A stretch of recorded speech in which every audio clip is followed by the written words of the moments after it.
The Camino de Santiago is a lot about walking. And it's interesting how much the Word of God has to say about walking. And as we continue on in this series of Secrets of God, we come across this. In Ephesians chapter 5, verse 15, it says this: "Pay careful attention then to how you walk, not as unwise people, but as wise, making the most of the time because the days are evil. So don't be foolish, but understand what the Lord's will is." In this day and age, everyone wants to be the master of their own ship, but nobody wants to be responsible for the actions that they do. And the secret of God, of wisdom, is this personal accountability, this personal responsibility for what we do. We need to own what we've done. And we need to take responsibility about what we're about to do.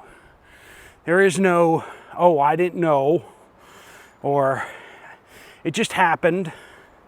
Friends, we make choices, and we make choices based upon the information, the knowledge that we have, and what we love. What we love, what we fear. All these things are driven by wisdom. How do we interact wisely, smartly, intelligently with the world around us, knowing that we will be held accountable for what we do? We won't be held accountable for what somebody else does, but we will have to give an answer for what we have done and why we have done it. This is a great secret. Amongst Christians, there is this tendency to throw up your hands and to say, if God wants it to happen, it will happen. Well, friends, God has told you in His Word what He wants to happen, and He has given in His Word commands for us to go do these things. He's given commands in His Word for us not to do other things, right? We have this responsibility, and we will give an account. It's not just a matter of try your hardest. We have a responsibility for the effects of what happened because of what we do. Some people just say, "Well, I'm well-intentioned," or "that person's well-intentioned." Well-intentioned people do so much damage. It's unbelievable. We each need to take personal responsibility for what we do and the effects that it has on other people. We can't just say, "Well, I didn't know." Well, we should have asked. We should have studied the Word of God. We should have gotten counsel. We should have known better. And just because we were too lazy to think it all out doesn't absolve us of the consequences. This is a secret of God's wisdom. We have a whole book of wisdom, Proverbs. Some people read through the book of Proverbs, one chapter a day, through the course of a month. Now, I don't think that's necessarily a balanced Bible reading, like you don't want to do that for a super long term, but for a period of time, that's a good and wise thing to do.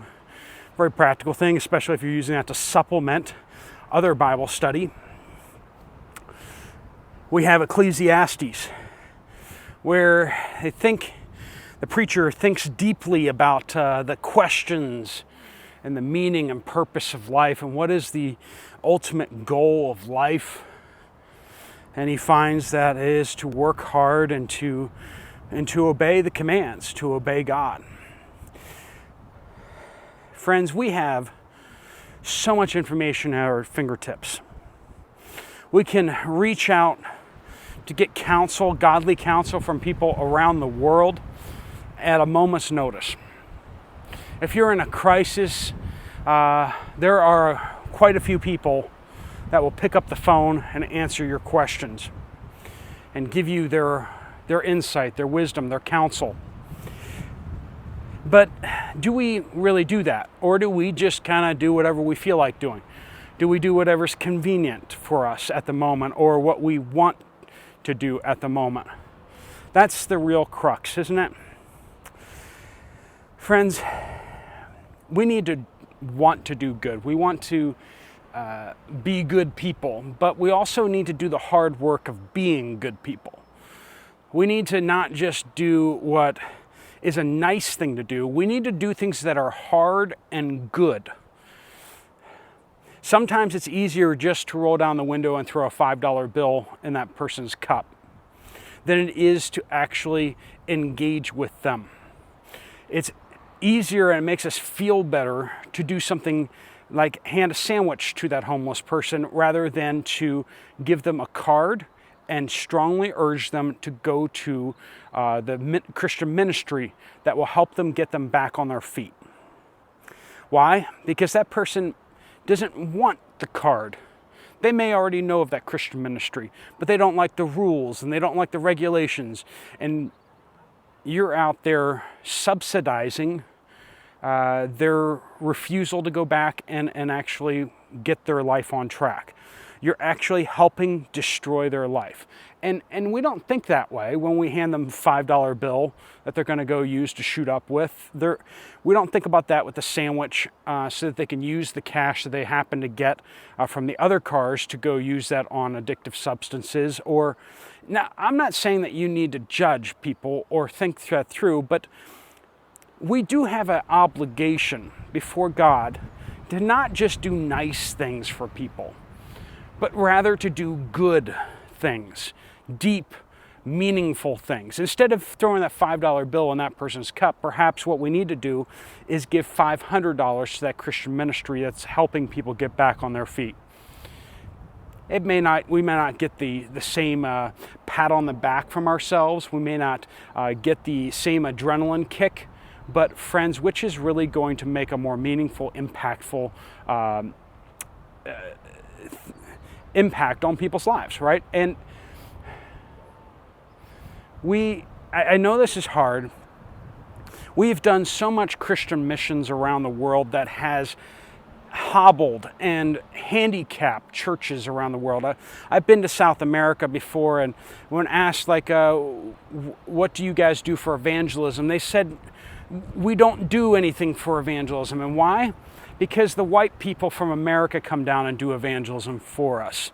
They're the ones who come down and do evangelism.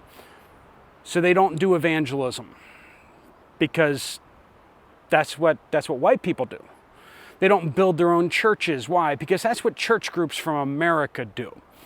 And we've created these dependencies that made us feel good in the moment, but we're fundamentally unwise. Sometimes we need to have these hard conversations with people that we love instead of just allowing them to continue in the destructive habits that they're in.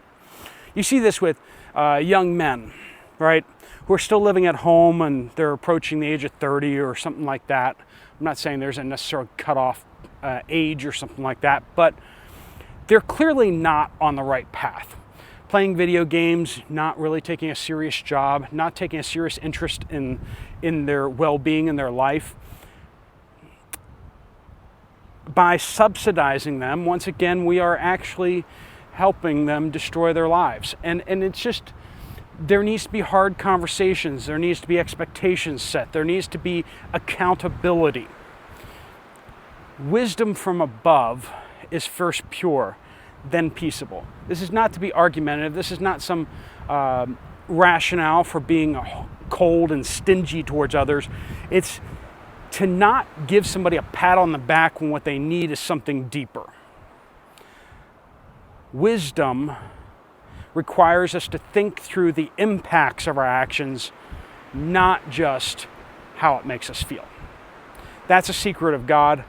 God is at work doing tremendous, amazing, awesome things. Let us not be shallow, patsy Christians. Let us be deep and resourceful and mighty Christians. All right, friends, I will see you next time on Poplar Bible Studies. God bless you all.